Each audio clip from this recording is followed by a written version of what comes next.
Hello everyone, how are you doing today? I see that there's a very active discussion on the chat on Chess24 about what everyone is drinking. So I'm drinking as usual from my Miss Strategy, Miss Tactics mug. I've got mint tea here, mint tea, and here freshly prepared ginger tea with ginger bits in it. So I made this one. The other one is my regular tea.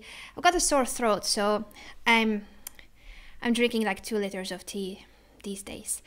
I hope you're doing fine. Is it cold where you are? Is it winter already, or are you on a different continent and you are enjoying a warmer, well, maybe not better, but warmer season? Let me know, where are you from? Where are you watching us from? I'm in Spain, and during the day it is quite nice. It's not really cold like in winter. It's normally would be, but by night it is. So I just like so much simply holding the cups and feeling some kind of a warmth from the tea. What about you? Let me know in the chat, where are you from? So I am Anna Rudolf. I am from Hungary. I live in Spain and I travel a lot. I would love to know where you are, and maybe one day we will meet. Today is Banter Blitz, Blitz. Whatever. Today's Banter Blitz with me without the Halloween makeup. You might have noted that the last time we met, I looked like a vampire, or tried to look like a vampire. Today I simply want to talk about this lady, Sopiko, because Sunday was my birthday and I was supposed to spend it with Joaquin, my boyfriend.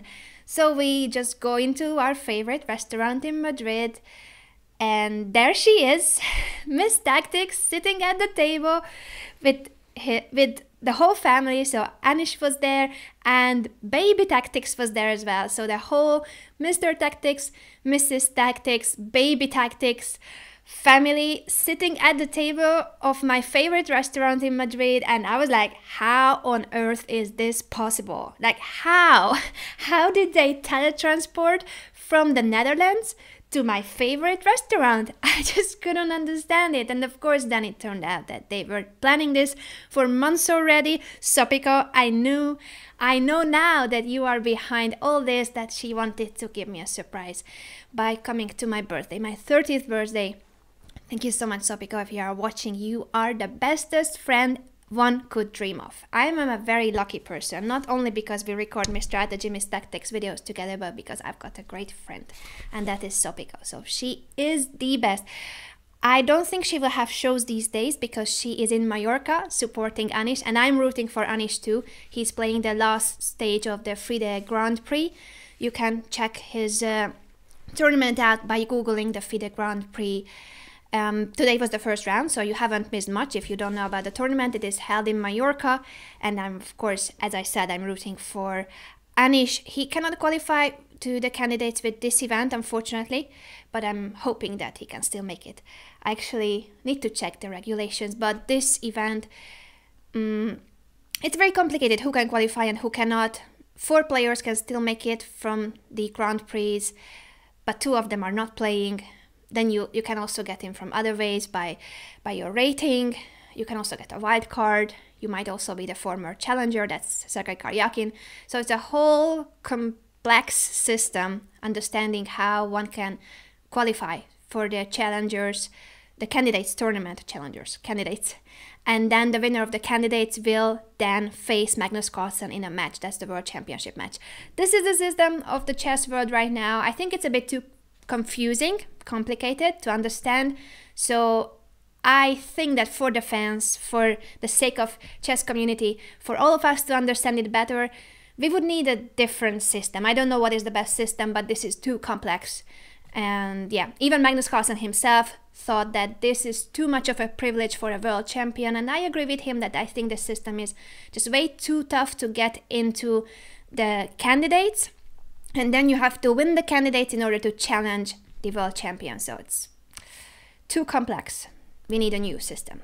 You might propose one in the chat or on YouTube in a comment, and then maybe your suggestion will win.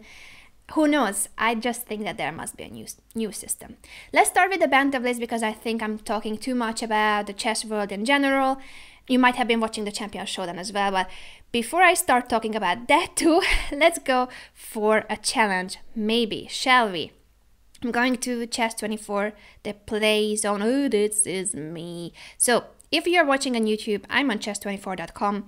You need to go to the show itself. You might just click on here, the Banter Blitz with Anna thumbnail, and then under my name, well, actually under the video, there's my name. You click on my name and you challenge me for a 5-minute blitz game, rated. Because lately I became so brave, I'm dropping all my rating.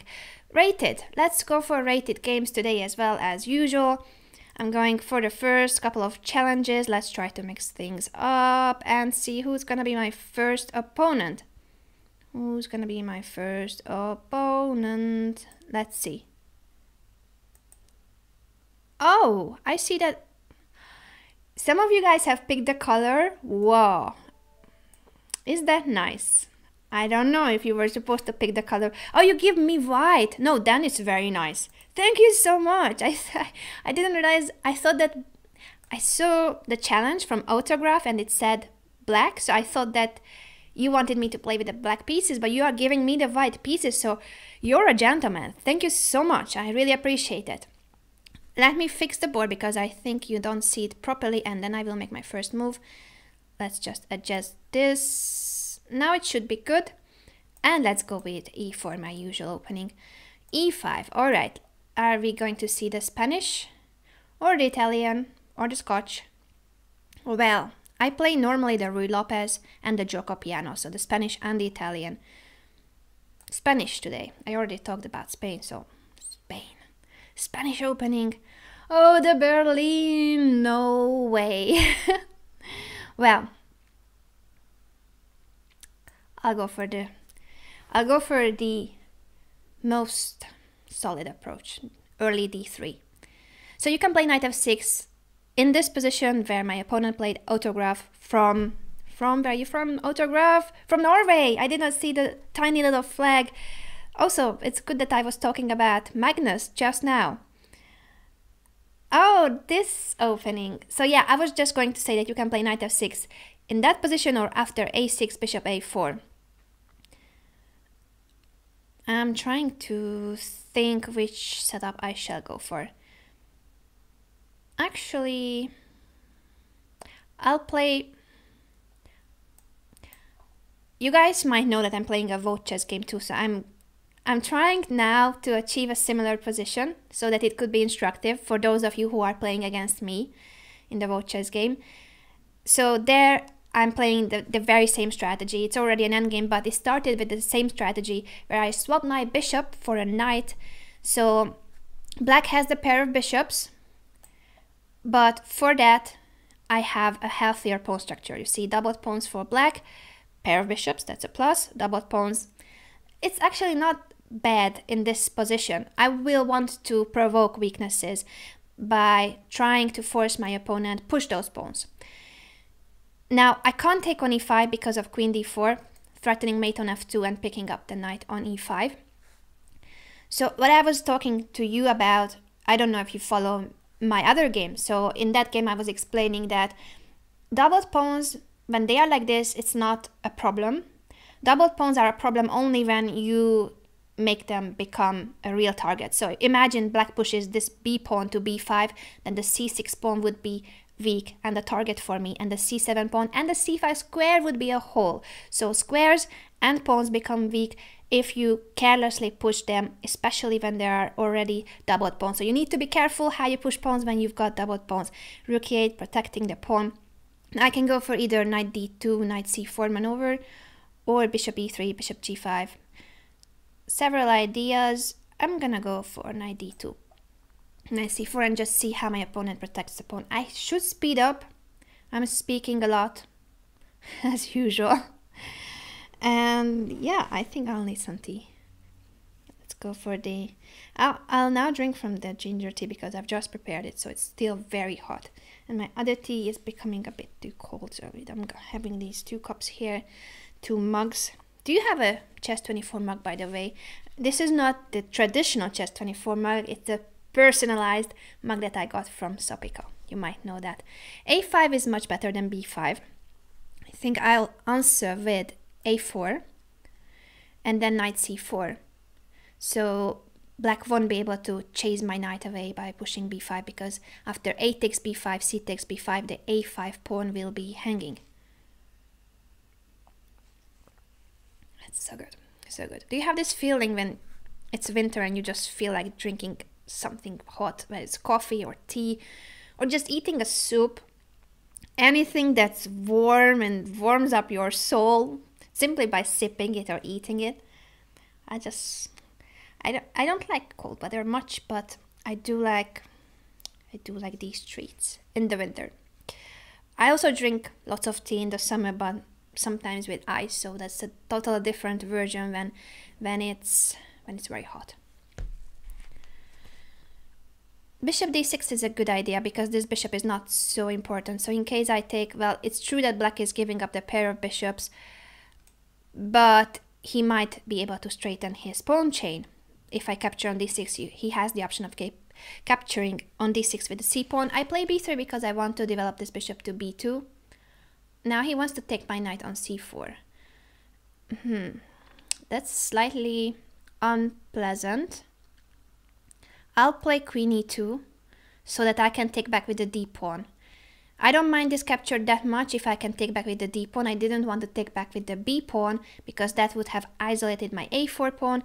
In case a bishop takes, d takes, I have the d file, the semi-open, well, open. Looks like semi-open, but open d file. I'll play bishop b2, just follow up with my plan. I think he's gonna take on c4 so that the pawn on e5 is not hanging. I'll take back with the d pawn, bring my rook to the d file, and enjoy a slightly better position, but actually it's not a big deal at all, my position. Just slightly better. I could have also played knight e3 and maneuver my knight to f5. Maybe that was a more aggressive approach and not allowing this capture on c4. So I think now black should take my knight on c4. If not, next move I'm gonna go knight e3, knight f5. I could have played that earlier too, but I was going to play for the d file. So this is a different strategy, more positional. I'm gonna bring my rooks to the d file. I think my position is somewhat better, but it's absolutely not a big deal.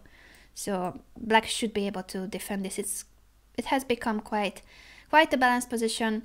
Similar pawn structure. We have the same color bishops. My bishop is somewhat better, but it's not. Oh, I was going to double rooks because that was my plan, but now he's giving me the e5 pawn. What is your trick? I'll just take this. I was going to go autopilot, which you should never do. So I was holding the rook because I wanted to double rooks with rook d3, rook a d1. I didn't expect bishop b4 because that's just a free pawn for me. So in a position where it would have been like quite an equal position with good play, I think black should have just brought the rook to the d file and not moved the bishop away from d6. But still there's play because I cannot move the knight away. My e4 pawn would be hanging. And f3 is not the move I usually like to make because it's weakening, but maybe I will have to do it. Maybe I'll have to do it. So yeah, I think I have to do it, but it's the kind of move I don't like because my position looks like a cheese.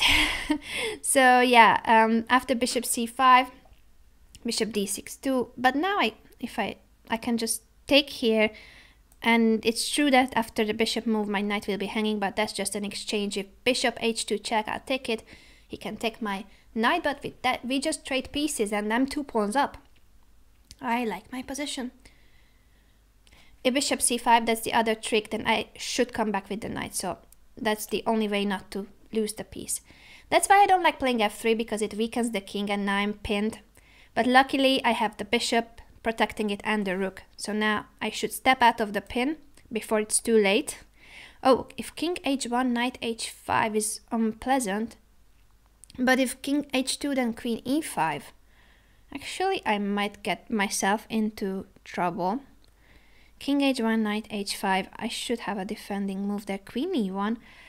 Looking so... Ooh, Okay, I forgot that after king h1 I'm threatening the queen because I was so focused on knight h5 winning my queen, but of course black should take care of his queen, but still my position is not that comfortable.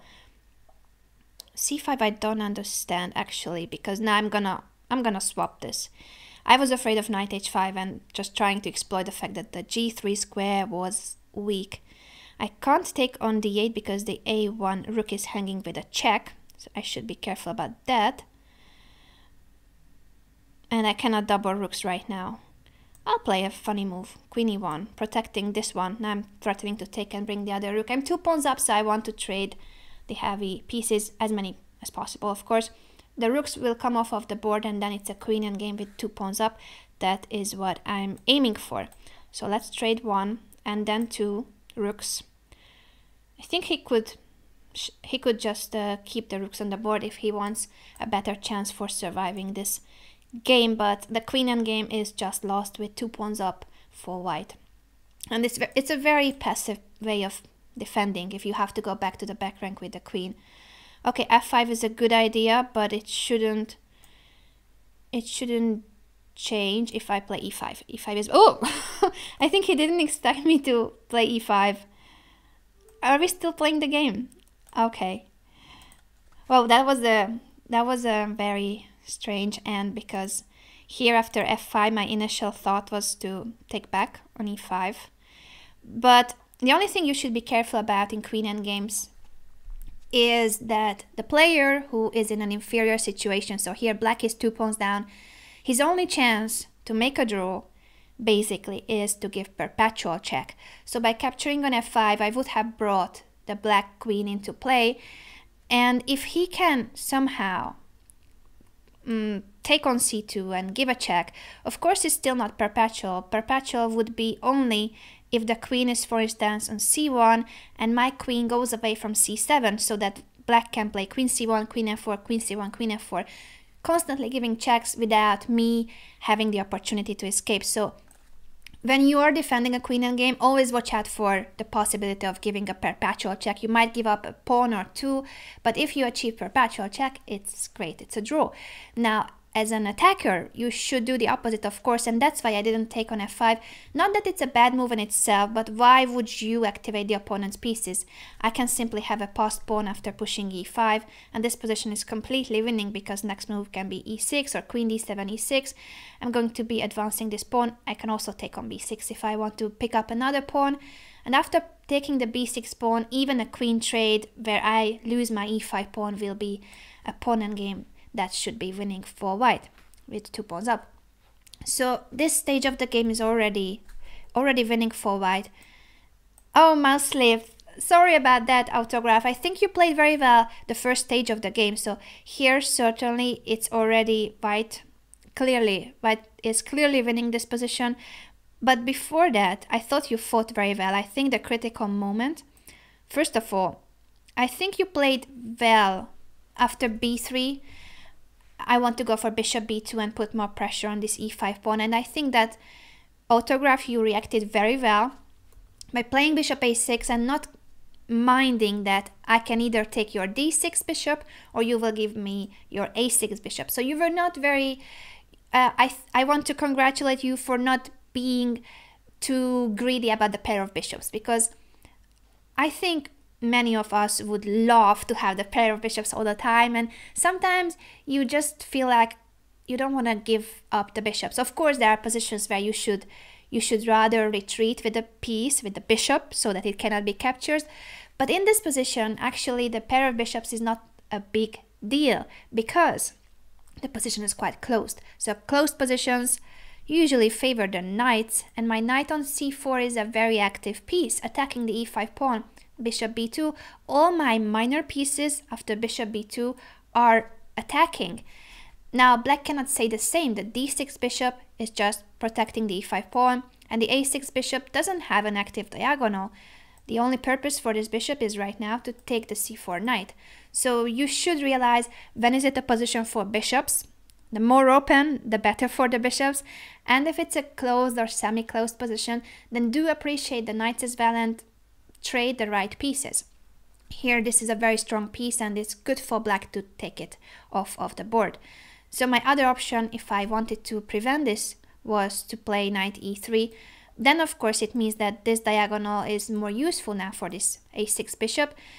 there's a possibility of capturing here because of the pin, but normally giving up 2 minor pieces is not that strong, so I wouldn't think knight e4 is a very strong move here for black. White's idea is to go to f5 and put more pressure on the king side now, not on the e5 pawn, but knight f5, and then try to play bishop g5. The queen, try to bring your queen to the king side as well, either queen d2 or if you can, just somehow transpose here.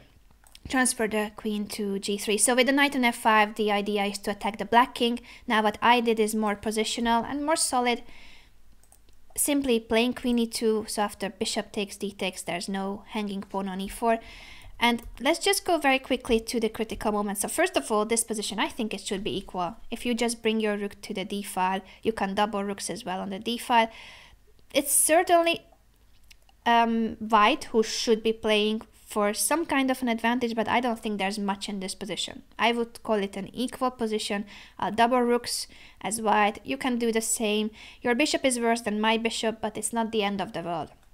So I think this position is equal. Now, after you gave me the pawn, there's still some danger in my position because I have to weaken my king with f3. If I don't do that, next move will be bishop d6, and once my knight leaves, this pawn is hanging. Of course, after bishop d6, the c6 pawn is there too, but I should solve this situation somehow. I will need to protect this e4 pawn sooner or later, so I go f3, but that weakens my king, and bishop d6, knight takes, bishop c5 check. I have to go knight d4, if not I'm losing the piece.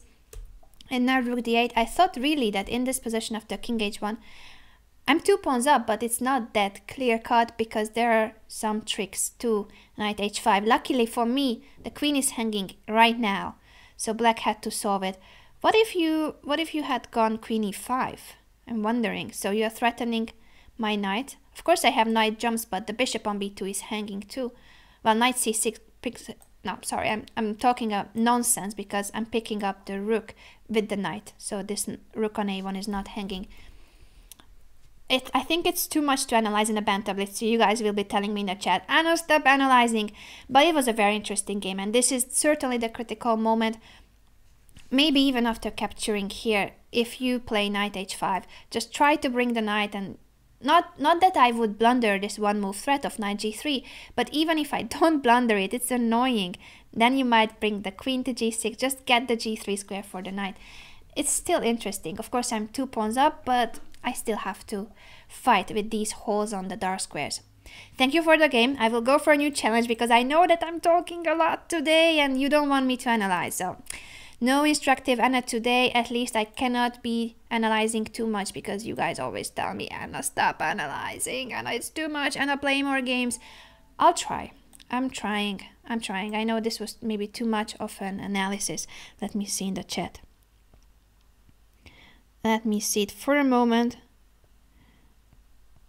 Okay, I see no complaints actually. Wow, I'm surprised. Thank you guys. Thank you so much. I even see some compliments. Thank you, Christian, for saying that I'm explaining very well. But I guess you guys want to play and I'm right again. So, wow, what a day. I'm playing against Moksal from Bahrain. Wow, I think I've never played against a player from Bahrain, so this is the first time for me, and I've never been to Bahrain. There's still so many countries. Oh, the French defense! Thank you, Moxa, for playing my favorite opening against me. I'm going to play the Tarrasch variation and see what do you play. c5, knight f6 or bishop e7 are the main moves against the Tarrasch. This is the classical variation, knight f6. I used to play this variation, and then I switched more to c5 and knight, well, not knight, but bishop e7. So this is all very normal, c5, c3. If you play either e4 or you play the French defense as black, then you know these positions. After knight c6, I need to deal with the d4 pawn. In the French, white has more space, but black is challenging white's center immediately. That's why you provoke e5 and then push c5. Knight f3 is a variation that is a pawn sacrifice. Interesting, by the way. And knight e2 is the traditional main line. The idea, it looks weird that both knights are on the second rank, but the idea is that this knight will come to f3 later on. So you keep the f3 square for this knight, and that means that afterwards you can develop your bishop. Bishop e7, I can castle. At some point black should take on d4, otherwise it's more difficult, you see? Otherwise it's difficult to put more pressure on the center. So now black can play queen b6 or f6, challenge the center as much as possible. Gonna have a sip of ginger tea for that. That's good. That's good. Ginger and honey and hot water. That's my recipe for a really good tea. Castling immediately is not the most common. I'm wondering why not. So when you see a move that you don't expect that much, you should try to find a reason why this is not the most common. My reason would be that there could be a problem with the h7 square. I don't think it's immediate. I don't think that queen c2 is a big deal here because black can push h6, for instance, and then knight b4. So if it's not immediate, then let's go on with the usual plan and see if later I have something against the h7 square. Perhaps it just transposes. If black plays now f6, that would transpose to the main line. So I believe this can still be, you see, it's just transposition actually. I need to take it. I cannot protect this pawn with more pieces. Bishop f4. Well, here is possible actually. Or maybe that's why. Wait a second. With this move order, I have bishop f4. But is it that good for me? Bishop f4 takes on e5. I'll take it with either the bishop or the knight. I think with the bishop. Knight takes. Whoa. Wait a second. I need to evaluate that position. I'm trying to figure out whether bishop f4 makes here some sense because of this move order. I'm trying to figure out why this is not the usual move order. No, I don't think that's so good for me. So I'm gonna take on f6. I thought it's not that good because there would be lots of trades on the e5 square and then my knight on e2 would still be weird. So I didn't go for that. Here, bishop f4 is one of the options.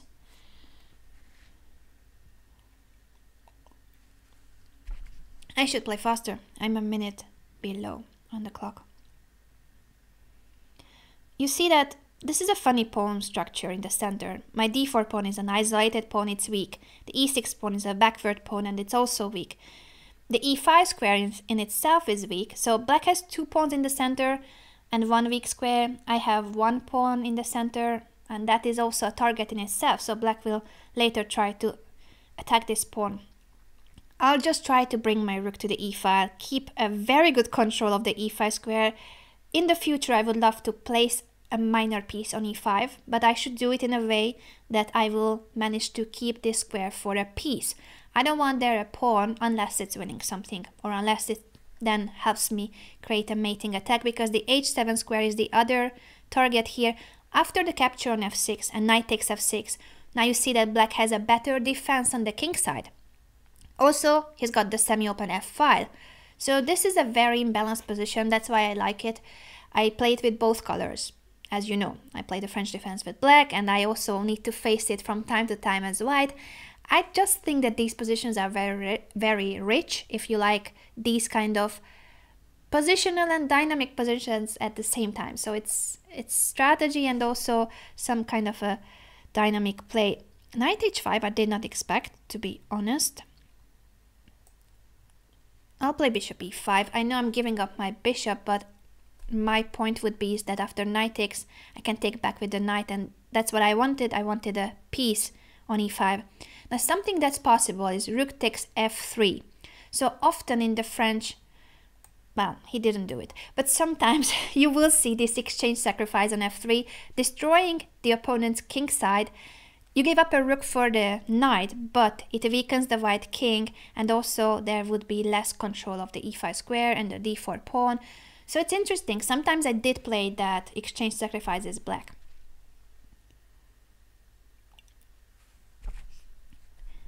Once again, I'm playing a position where I've got 2 knights against 2 bishops. Interesting. Thematic tournament today. Anna wants to swap the bishop for a knight. Actually, I was forced to this time. I'm doing fine now, time-wise, so Moxal really started thinking. The knight on h5 is misplaced, so knight f4 is very logical, but I think that he might have some problems after this capture and the h7 pawn. I'm gonna go queen h5 and see how he wants to protect that pawn. If g6, I think I can take on g6, and if h6, then queen g6. So how do you prevent mate? I think this is the problem with knight h5, basically, that it gave me the e5 square, and now by jumping to e5 and eliminating the e2 knight, actually he traded my knight. That opened the diagonal. So you remember I had a knight on e2 that was not very active. After the capture on f4, everything now works for me because I have the queen h5 move. There's no piece. Oh!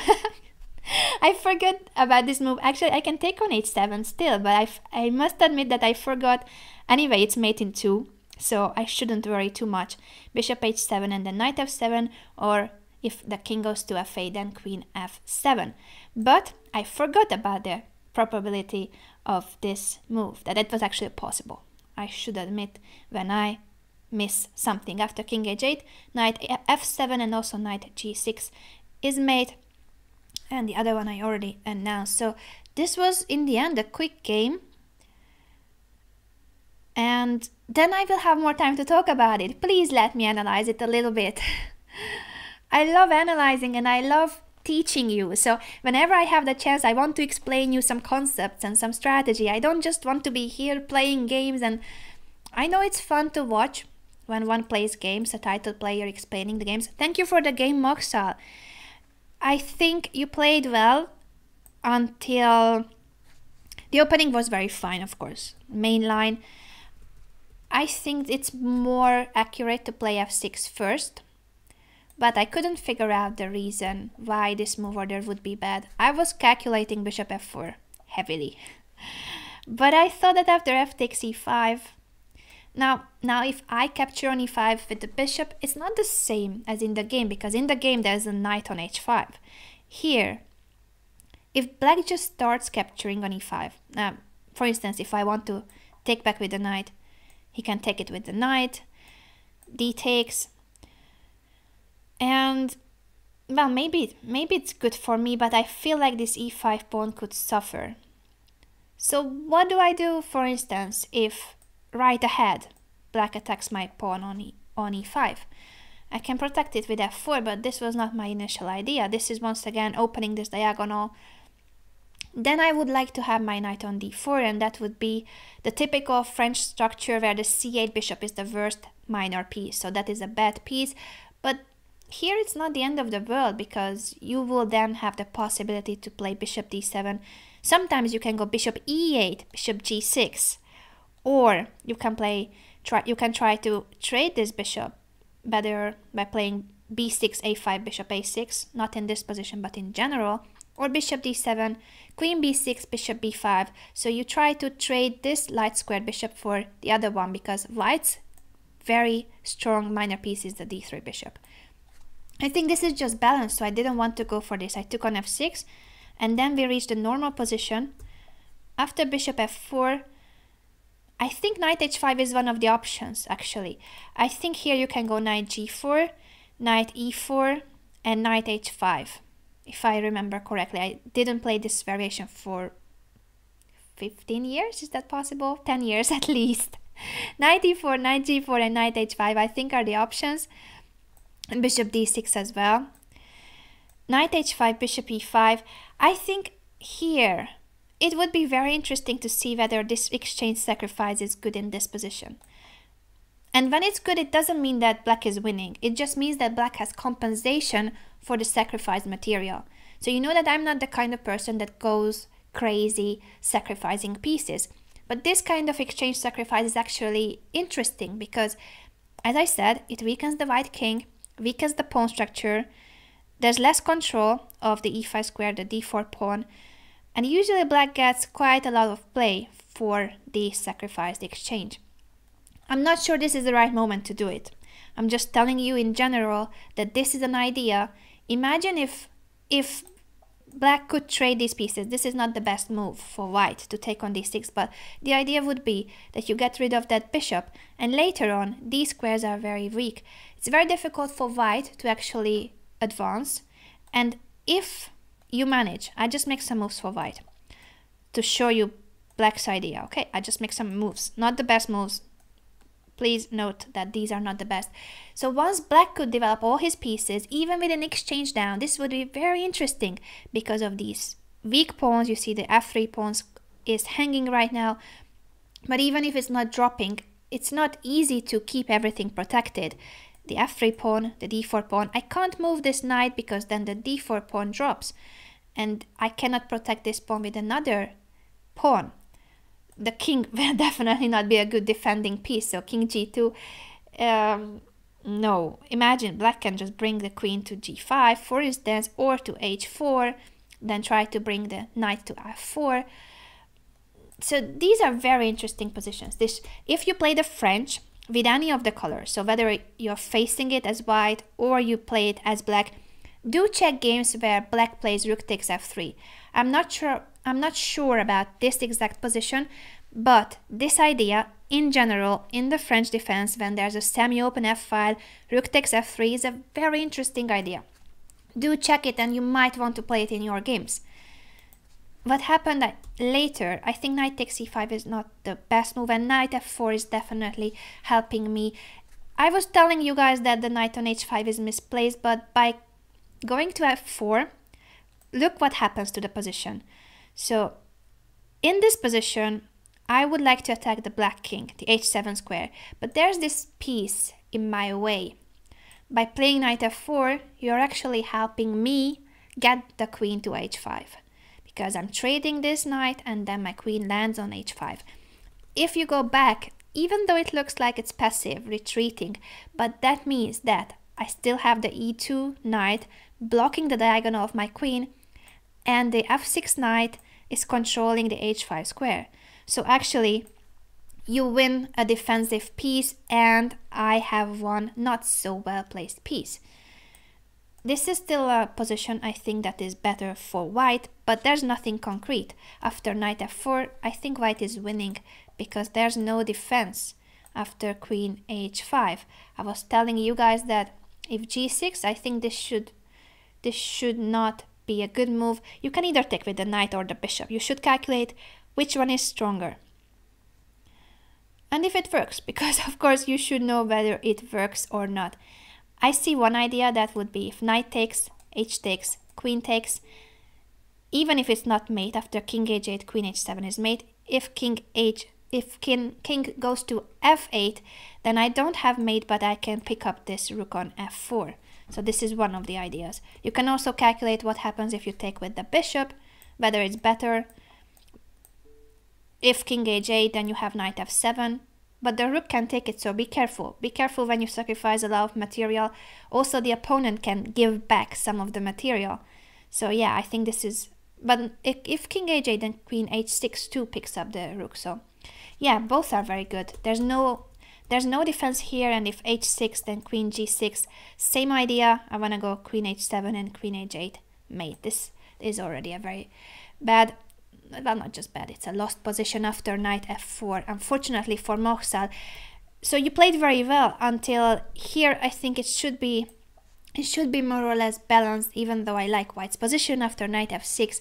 I don't think I have anything concrete. This is just still a game, an interesting game. Thank you for the game. Let's go for a new challenge.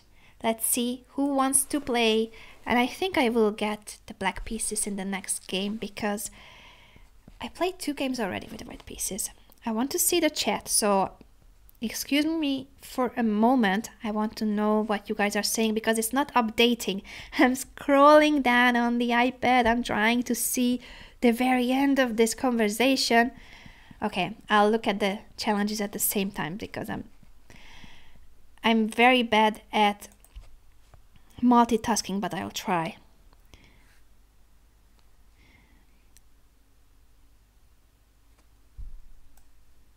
Okay, I think I got it. I see now. I knew that you guys will complain if I start analyzing, so you need to let me know whether you want more analysis or more games, because I cannot provide both. You need to let me know.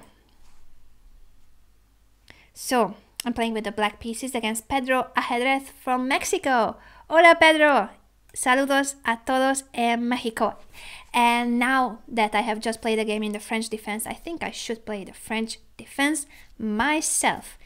Whether I will play this exchange sacrifice, we shall see that. So yeah, as I was saying, I really want to know what do you guys prefer, because some of you tell me that you want more instructions and you want to learn from these sessions. Others just simply want to have a good time and they say that it's enough that I explain some things during the games. I need to know which one you prefer, because I cannot do both. If I do a lot of post-mortem analysis, then I'm not playing many games. And if I play many games, then I don't have time to analyze in depth all the games. So you should pick one of those. And now I should focus. This is a sideline, bishop d3. You can take on e4 and knight f6, attacking the bishop. And I think the main move here is c5. I just needed to remember for a moment, because this is not the usual play that white goes for. Bishop d3 on third move is a sideline, which is actually interesting. So if you want to learn something against the French that's not a main line, you can try bishop d3 on the third move. So Pedro Ajedrez, well done. This is actually an interesting line for white.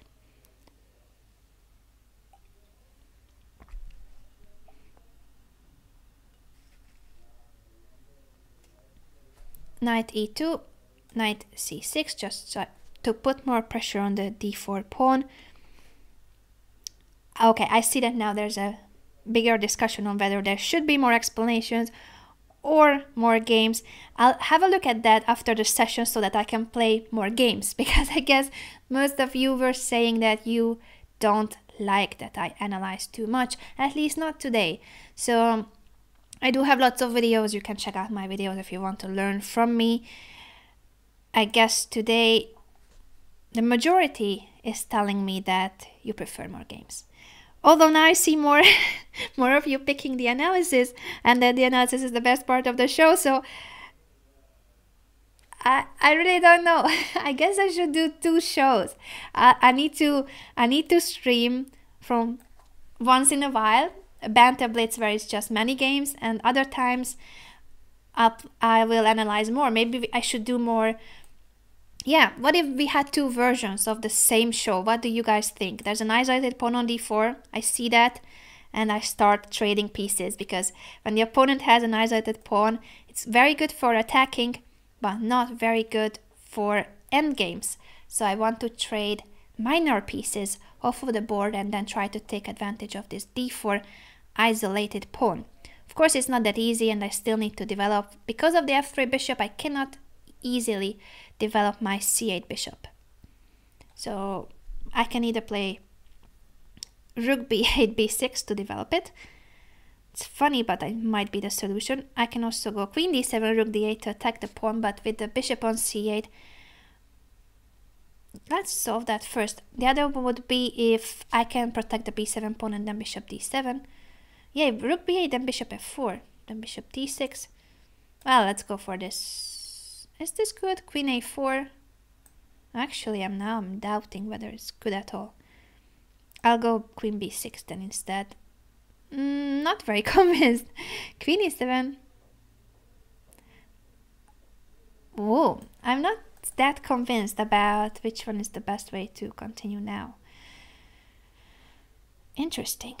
Interesting position. I'm not that comfortable. That's why I'm thinking. So I thought I was doing very well. I'm going low on time.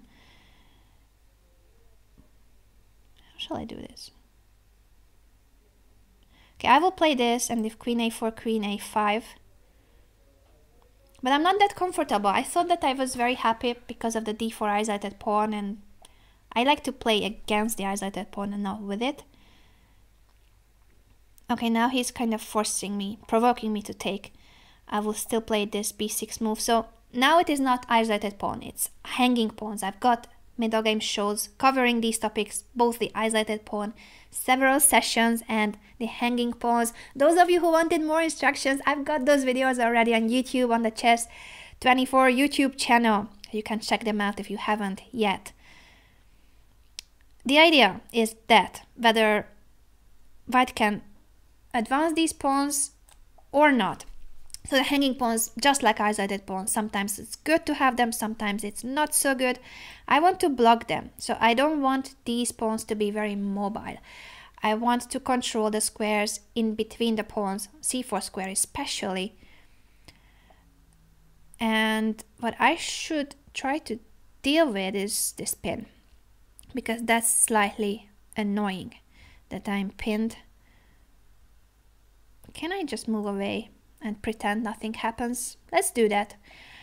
Now, of course, white can take here, but sometimes you need to accept those kind of bad pawn structures around your king and pray that you don't get mated. Well, not pray, but try to defend very well. And if he doesn't take, of course, then I will move the knight next move. Yeah, that's the best move, and now my king is much weaker than the white king, so I should be very careful here. The h6 pawn is weak, the king is weak, and I should not get mated, but I can be close to it. Rook e4, f5, rook h4. I will have to go rook h8. Quite sad, but it's true. Now I have to be defending my king. So rook e4, threatening rook g4 or rook h4. I think that is a strong move for white. I will still play f5, and if rook h4, I'm gonna go rook h8. It's passive, but I need more defenders around my king.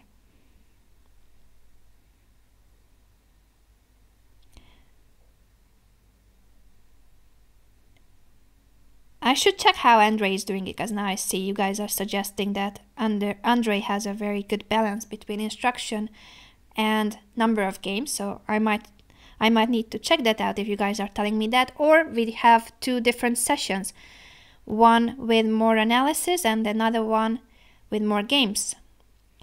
Okay, the queen is coming, but I think I still have time to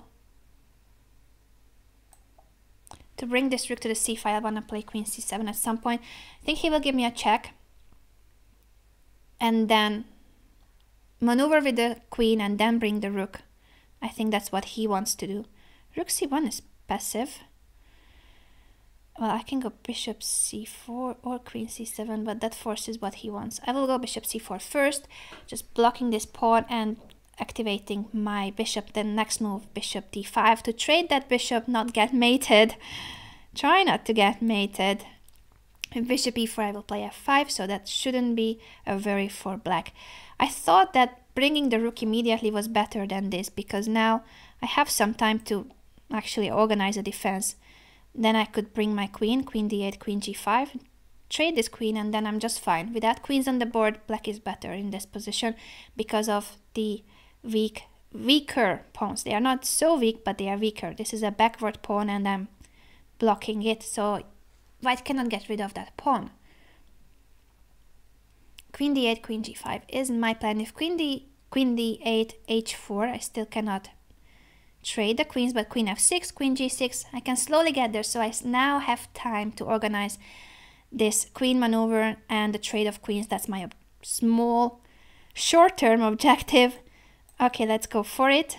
Before the rook appears here, now bishop b7, rook c7, rook h3 would be a very interesting idea that might work. But I have still queen f6, so I'm okay. I'm not getting mated. But bishop b7, rook c7, bishop is hanging on b7, but I couldn't have taken the bishop because of mate. Queen h6, queen h8. I will show that after the game. Guys, I will need to show that line, even if...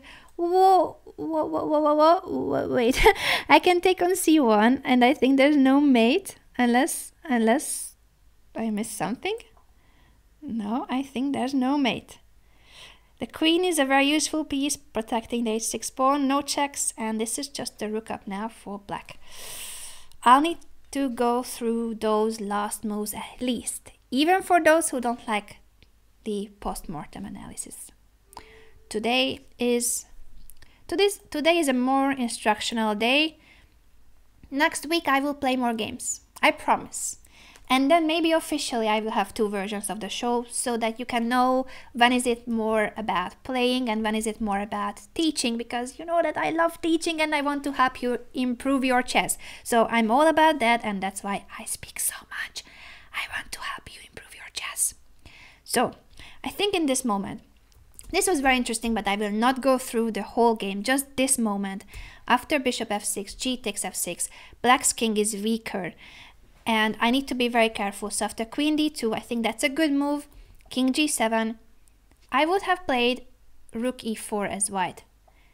Thank you for the game, Pedro Ajedrez, by the way. Muchas gracias por la partida. Creo que has jugado muy, muy bien.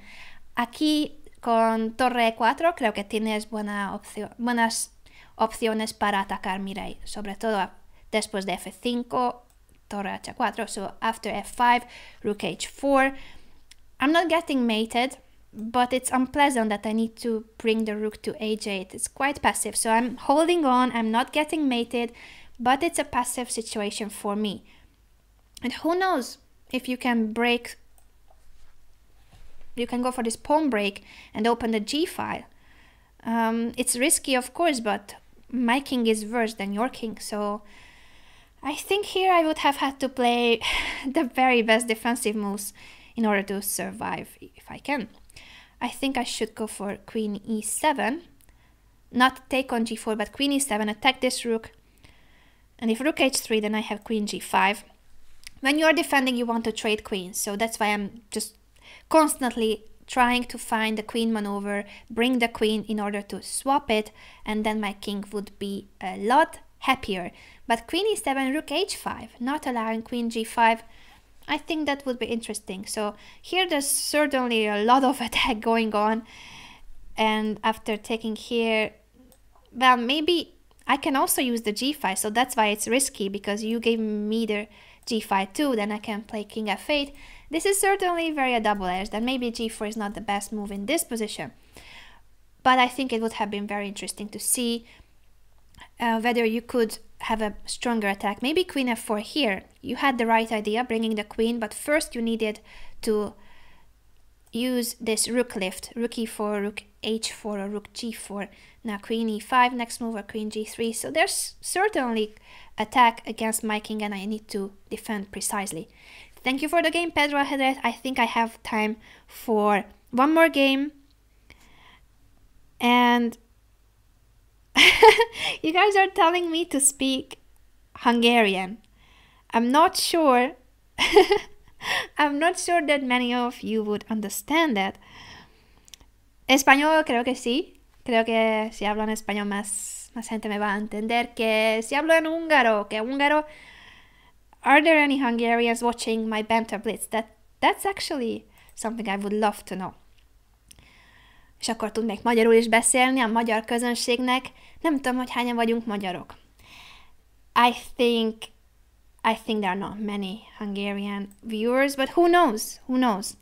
So I'll try to go for a last challenge for today, and then maybe for the future I will announce 2 different shows, sometimes more games, sometimes more instructions, so that there will be no discussion, no argument whether one is better or the other. They are very different, and I think some of you prefer one, some of you prefer the other. Whoa, the bird is the world. F4. Of course, there's nothing wrong with the bird, but if you follow Magnus Carlsen on Twitter, then you know what I mean. The bird is the bird. Knight f3. So, actually, I don't know much about the bird. Those of you who learn from me in my course, you know that I don't know much about the bird. So I will just try to go for a healthy setup. Place my knight on f6, and then either with e6 or I think I'll go g6 and bishop g7, fianchetto to my bishop. No, this is like some kind of a stone wall with the white pieces. So the stone wall when you have this setup, but it's usually played with black and not white. Interesting. Interesting that you are going for this. I will give up this pawn. I think I can, because if d takes, I can play a5 and then win back the c5 pawn. He doesn't want my pawn. Okay. Now, I don't play these positions with any color. Usually the stone wall, I know I don't face it as white and I don't play it as black, so I need to think. But I think usually it's a good idea to try to swap this bishop, because that's the good bishop of white and this is the bad bishop, the d2 bishop. You see the pawn chain, all the pawns on dark squares. d2 bishop is bad, d3 bishop is good. Therefore I'm swapping it. I'm trading this piece and then I will have a better control of the e4 square as well. Shall I play knight d7 first? Could be a good idea. Although knight e5 is coming anyway, so white has of course active play, and this bishop maneuver is important. So good job, well done, Kishan Patni from the UK. Nice to meet you. I think you did very well. This bishop maneuver is important. So now your bishop is not passive as it was on d2. If he takes on c5, I will have to take back with the knight, but I don't mind. So I'll take back with this knight and not drop my d5 pawn. Now after knight d2, I shall either play f5 or move away the knight or take on d2. I don't like so much the idea that I will have to play f5, but maybe I have to. I think I have to.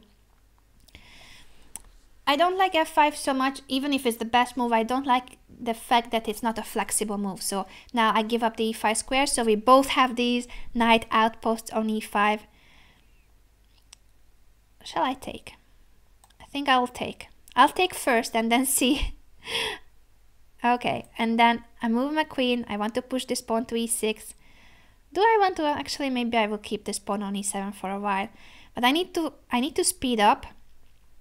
And this is quite equal, the position. My bishop is supposed to be better than the h4 bishop, but it's not so much actually. It's blocked by the e5 and d4 and c3 and b2 pawns. So you see that I don't have a very active diagonal here for my fianchetto bishop. In the future, I might need to place it on h6. After capturing on e4, I have the option of taking back with the f pawn or the d pawn. I'll take with the d pawn so that it's more interesting. I don't want a very symmetrical position. And now I will place this bishop on h6, putting pressure on the e3 pawn, pinning that pawn.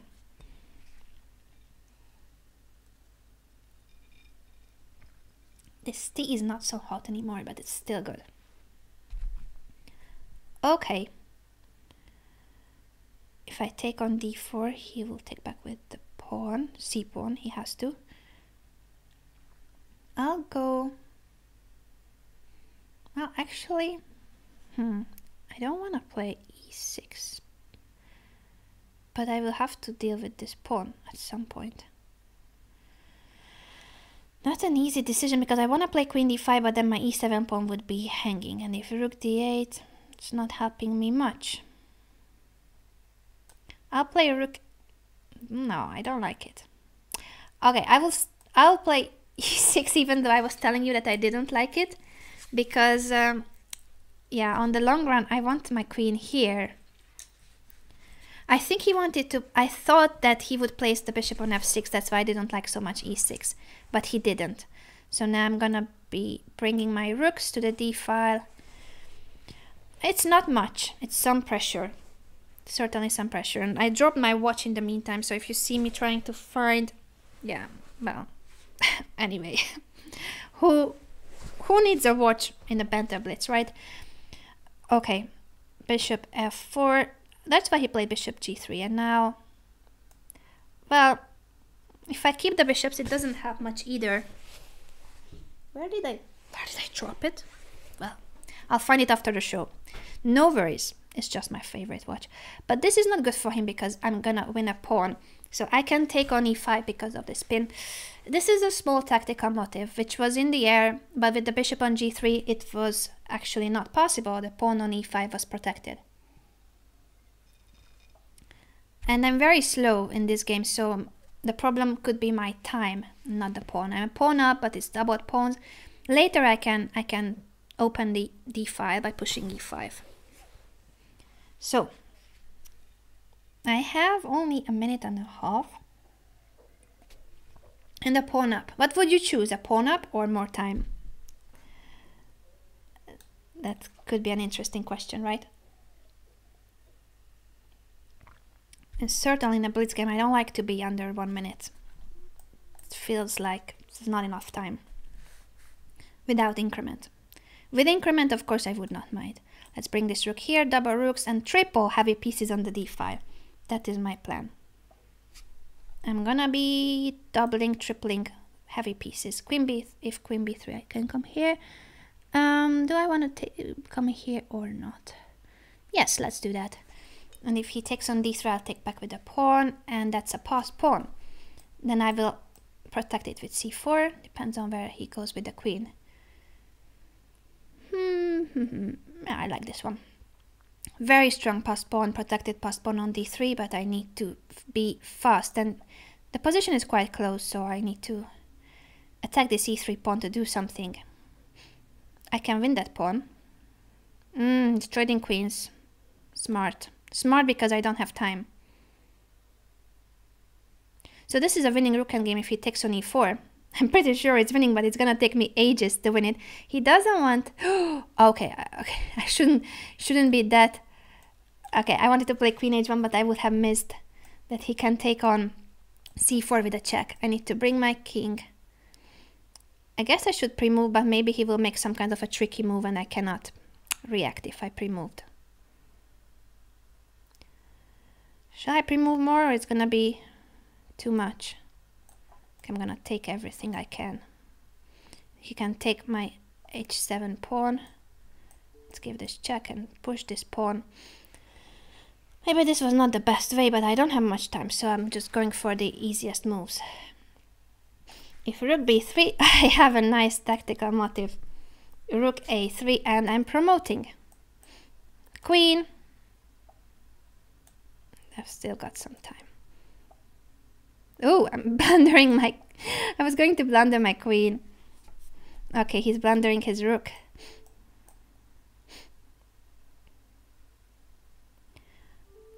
And I won. Thank you, Kishan Patni. Thanks for the game. It was actually very exciting. What did you guys think? It was exciting up until this moment where I won a pawn. So here this is just roughly equal. After bishop g3, well, I was not sure about e6 because I didn't want to give up the f6 square. But maybe a bishop f6 is not a big deal. So the bishop in itself will not give me mate. I just thought that later, much later, some kind of g4, g5 moves could be possible and the bishop on f6 is active.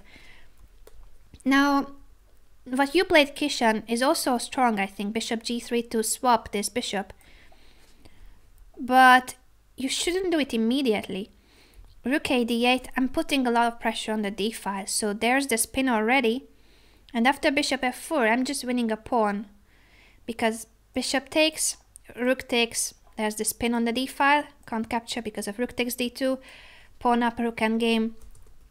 And if you take back with a pawn, then then simply I take on d4. So you were going to lose a pawn after bishop f4. I think you should play first.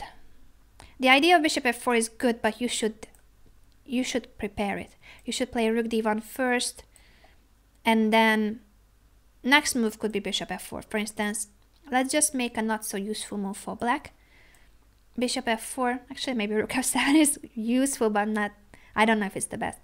I just want to show you that with the rook on d1, there's no more queen takes e5. So I wouldn't have won a pawn. I can try to go for it. Like, maybe actually... No, but I'm not winning it. Will I? If you move the queen away, simply. I can't sacrifice my queen for a rook and a pawn. So, the idea was good. Bishop g3, bishop f4, but you needed to prepare it. Because the way you did it, I won a pawn. And luckily I love endgames. So I was enjoying this position very much. If it's so closed, you will not be able to convert your pawn up. That's why you should open files, e5. And then simply by... I have a pawn up and I'm controlling the only open file in this position, so this is crucial. That's why black's position is winning. Pawn up, more active pieces, and the control of the only open file. Rook d3, and then I'm doubling rooks, and I was also announcing that I was going to bring my queen as well. I've got lots of control of the d5. You will have to trade, but if you take on d3, then I take back with the pawn. After c4, it's a passed pawn that's also protected, so this is a winning position. It was only a question of time whether I can convert it. And here I was going to make a mistake. I was going to play queen h1. I forgot that queen takes c4 is a check. Luckily then I realized, so I took here. And this is a winning rook endgame. If not b3, maybe I would have needed more time to convert it. So I need to activate my king, then move away the rook, then activate further my king, or trade some pawns. It would have taken me quite some time, but this is a winning rook endgame. I just didn't have much time. So maybe if you don't play b3, because after this move, now the b pawn is very, very strong. If you go rook d1, then I have rook a1 and rook b3. This was the last tactical motive, rook a3. This is something you should remember for rook endgames, that even though rook endgames, and in general endgames, are not supposed to be tactical, there are always lots of tactical resources, especially when there's a passed pawn. So a passed pawn gives you the power of sacrificing material in order to promote that pawn. And that is many times a tactical element that you should watch out for, whether there's an attack, whether you are on the attacking side or you are on the defensive side. You should be careful about this. Maybe that's why after the rook check, no, actually there's no way, you can't hide your king. The only way would be if you can hide your king here, and after b2, rook b3 is okay. But by going to the back rank, that doesn't help either, because I have this check and then I promote. So it was already losing. Thank you guys for the games today. I hope that you enjoyed it. And yes, maybe I should do 2 versions so that there will be no argument whether there should be more instructions or more games. Today was more about instructions. I didn't do as much as I would love to. I would love to analyze on and on and on. I can just go on and teach for hours. That's what I'm passionate about. I guess you realized. But next week, next Thursday, I will play more games, I promise, and I will be as instructive as possible during the games, but I will do less post-mortem, and then probably in 2 weeks' time, I will be once again back to teacher Anna, and I will teach you more also in the post-mortem. So I hope that you will join me for the coming sessions next Thursday, and I wish you a very nice week in general, watching these super tournaments. Champion Showdown just finished, now the Grand Prix, and so many important tournaments are still coming up. It's almost the end of the year, but it's not over in chess, so watch out for all those strong events, and I'll be back next Thursday. Have a very nice time, and thank you for joining me, whether I played against you or you were just watching. If you prefer just simply to listen, it was a pleasure to stream for you. I'll be back next week. Bye bye.